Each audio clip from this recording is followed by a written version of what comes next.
Politics. Politics is one of the most dangerous games that you can ever play. One of the most risky things you can ever get yourself into. And I've been trying to actually zoom in on these two gentlemen, actually what happened between them, because some time ago they were once very close and all of a sudden they don't get along anymore. I'm referring to the former president Jacob Zuma and the MP, EFF MP Carl Nehauis. So these two gentlemen, before Carl Nehauis joined the EFF, he was a staunch supporter of former President Jacob Zuma. Remember, even during the state capture and all those allegations and everything, he was a staunch supporter, Carl Nehauis, of Jacob Zuma. And all of a sudden, no, he doesn't support Jacob Zuma anymore. They don't get along. He can speak ill about him and all of that. You think about politics, you think about lies, deceiving, cheating, dishonesty, everything falls into that basket of politics. So I want to actually stretch this fallout between the two gentlemen. Apparently, if you can remember, just before July unrest, when former President Jacob Zuma was supposed to hand himself to jail because of court contempt of court, whatever they call it. He didn't comply with our law and whatsoever during the state capture. He refused to appear and all of that.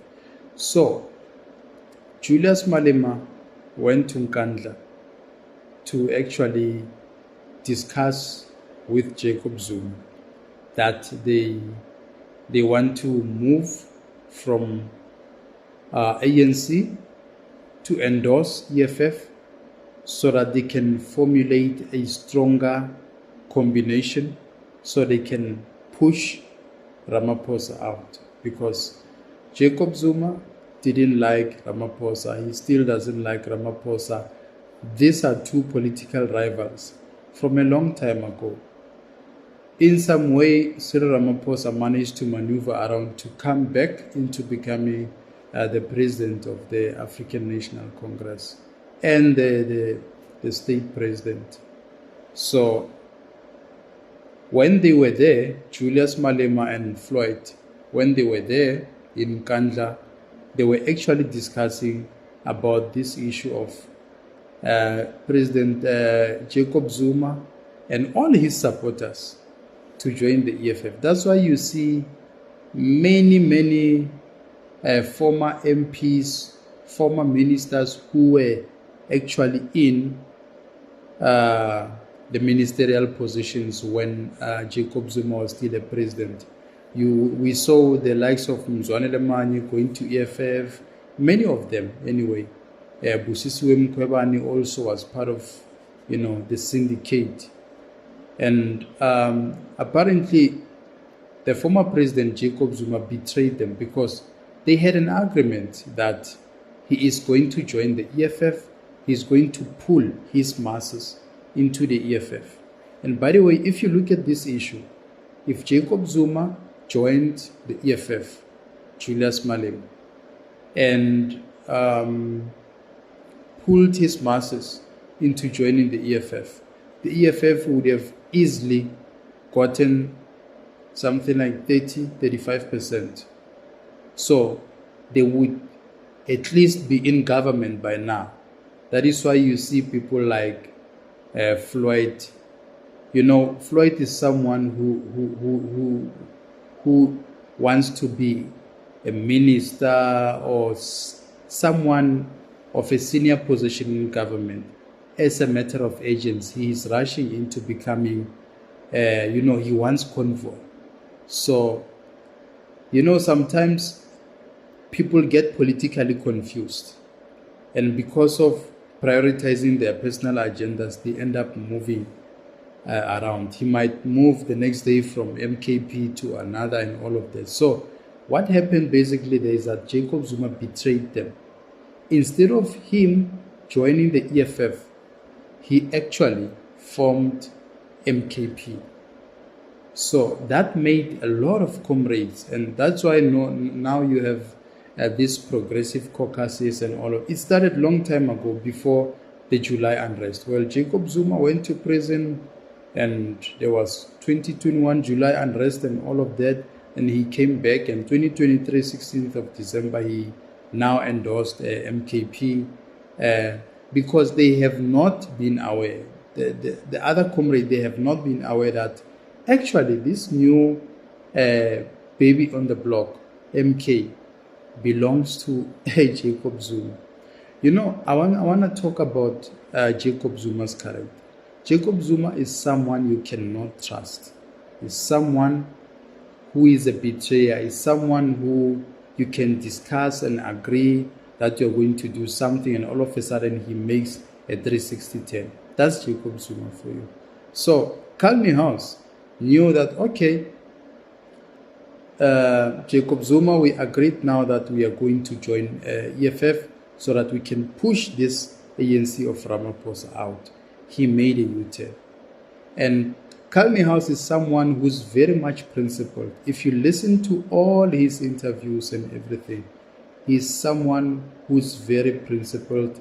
And for the very few times we see white people like him fighting for the rights of black people, for liberation of black people, and recognizing that there needs to be reparations for black people who were marginalized, who were dispossessed of their land and all of that. So, by the way, if you put Jacob Zuma, you put Carl Nehauis, I'd rather choose Carl Nehauis because he's a very principled man compared to Jacob Zuma. Jacob Zuma is a flip-flopper, is someone you cannot trust, is someone who has betrayed many people, including Julius Malema. By the way, I made an episode about the fallout between Jacob Zuma and Julius Malema. The same thing he did to Carl Nehauis. For Carl Nehauis to say now, he's a very principled man. He moved to the EFF, he stayed there. And then when the MKP started and all of that chaos, he didn't move. The likes of Mzwane Lemani moved. The likes of Floyd Shivambu moved because Floyd Shivambu was promised a position, number one, at the MKP. Number two, he actually saw a potential. He bought into Jacob Zuma's story that no, we're not going to join the EFF. We are going to form our own political party, and therefore we are going to beat the EFF. Yes, he has got more masses. So Jacob Zuma has got masses more than Julius Malema. Jacob Zuma is more influential than Julius Malema. Look at these chaps. Jacob Zuma is from KZN, Julius Malema is from Limpopo. In Limpopo, Julius Malema does not really have a base of political support. But you look at Msholozi has got a base of political support. So whatever he does, whatever he says there, they say Baba, Msholozi. And then, Zulus are very much patriotic. And they like actually to resonate. They like actually to follow something that really resonates with their culture. And how Zulu Agitilo. And then so that's culture politics. Like identity politics, that they identify themselves as Zulus, so they must follow someone who's Zulu so he can be able to lead them. They don't believe that, mostly, not all of them, mostly, they don't believe like someone who's not really a Zulu can actually lead them. You can see even with their king, Mrs. Zuma, they don't respect that man. That man is in chaos. If I was him, I was going to pack my bags and go to my mother's land in Swaziland. There, his uncle is a king there. Then live my life, carry on, because he grew up in multiracial, attending multiracial schools. He had a soft life, and let that other chap run KZN. Because now it's like you are leading people by force now and all of that. By the way, I'm not there today. So that is the picture that I'm trying to portray, that Jacob Zuma has betrayed many people in his political career, his fellow politicians. And by the way, if you review it a little bit from the 90s, he was also part of the people who convinced the NEC caucus to disband the MK military wing, to say, you know, Afrikaners, the apartheid government said they need to suspend the MK, because MK was ready to fight, to take the government by force and all of that. So they forced them into negotiations. That's when we had the CODESA negotiation, CODESA 1, CODESA 2, and all those TRC and all of that. So he was one of the people who actually agreed and convinced other comrades to say, let us suspend, not to cease fire, but to suspend this mission, so we can listen to the apartheid government, the National Party. So he has got a history, a very rich history. Jacob Zuma has got a very rich history of betrayal, and he has betrayed many comrades, and he still continued to betray them. And even when, now that he's got MKP, he's running it. You know, when we talk about MKP, we talk about Zuma. That's Jacob Zuma, no one else. And then he recruited people like Floyd to come to his party. He recruited people like Dalimpov. Those are the people who are just hungry for positions, for money. You cannot trust those people. And by the way, they are not revolutionaries. And even if they are proud that they betrayed Julius Malema and all of that, I'm not impressed. I remain unimpressed, because those are the people you cannot trust. And someone that you cannot trust is someone that you cannot leave them or assign certain responsibilities for them to execute, because at some point they will work with your enemy and they will destroy you. So the same as Jacob Zuma, he betrayed Carl Nehauis, and what they agreed on, he made a U-turn. So that is why Carl Nehauis can now go out publicly to criticize Jacob Zuma. Because imagine when you discuss something with someone. I know that in politics, 1 minute is a long time. 1 day is like a year. Anything can change. These people, they go through negotiations. They can even have a meeting for the whole night, debating about something, not reaching agreement. So you can imagine how strenuous politics can be when you have to attend such meetings, sit down for the whole night and all of that. And then so, if you can check also the issue of Comrade Krizani to be assassinated, it's part of those things that there were comrades who could not be trusted, who worked with the apartheid government to plan to assassinate Comrade Krizani. Because Comrade Krizani, at some point in 1991, he wanted to stand as a deputy president. And Nelson Mandela didn't want Krizani to be a deputy president. So he either could allow Thabo Mbeki to be a deputy president, or Cyril Ramaphosa. Because remember, those ANC stalwarts, they were too old by that time when apartheid now ended, and they had to now ascend into positions. So they had to leave it for these other youngsters like the Krizanis, the Thabo Mbekis, and all of those people. So Thabo Mbeki was the most trusted politician who was working next to Mandela, and Mandela trusted Thabo Mbeki. That is why even Ramaphosa was pushed aside, because at some point Ramaphosa wanted to deputize Nelson Mandela, but Nelson Mandela really loved Thabo Mbeki, and Nelson Mandela didn't want Krizani to deputize him. And as much as he didn't want Krizani to deputize him, Comrade Krizani, who was a revolutionary, you ask yourself, why did Mandela not want Krizani to deputize him? He was a threat. And anyone who doesn't like Krizani, doesn't like black people to progress, didn't like black people to actually progress. They signed a road deal in the CODESA negotiations, and now Krizani was going to be an obstruction. Krizani was going to block them into accomplishing the mission. So Comrade Krizani went to the camp, back to the MK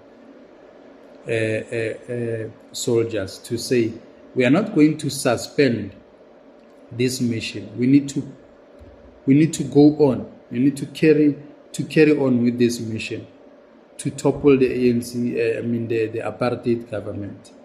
So somehow he was nagging them. He was becoming now a problem to these ANC crooks who sold out. So, selling out in politics it's the order of the day. We know that people sell one another out, and some they even get others to be eliminated and all of that. But the fallout between former President Jacob Zuma and Carl Nehauis was that Jacob Zuma betrayed them by not joining the EFF, and he started his MK party. And so he got angry, he lost it, and said, I don't want anything to do with you anymore. From now on, you are on your own, and I will be with Julius Malema. I respect that man, Carl Nehauis, and I trust that all that he says, all that he wants to do, you can see even when he's in parliament, how he speaks, how he questions those MPs and all of that. That man has got unfinished business. I don't know your take, squatters, on this issue, but it's a fallout. It will never be fixed. It's done. It's like Julius Malema and Jacob Zuma. It's done. Jacob Zuma knew that he betrayed Julius Malema, so he could not join him again, because he knew from himself, he learned from himself that he didn't want what he did to Julius Malema for Julius Malema to do it to him. So that's politics. Thank you to the new subscribers. Thank you to the people who watch my content. These are the things that we really need to discuss, because it sheds, they shed a light towards the political mood. They set the tone to the political mood. When we see something happening in future, we know that, okay, now we start to connect the dot. We start to work around what could possibly be the reason for something like that to happen. Let's keep engaging, squatters. Thank you.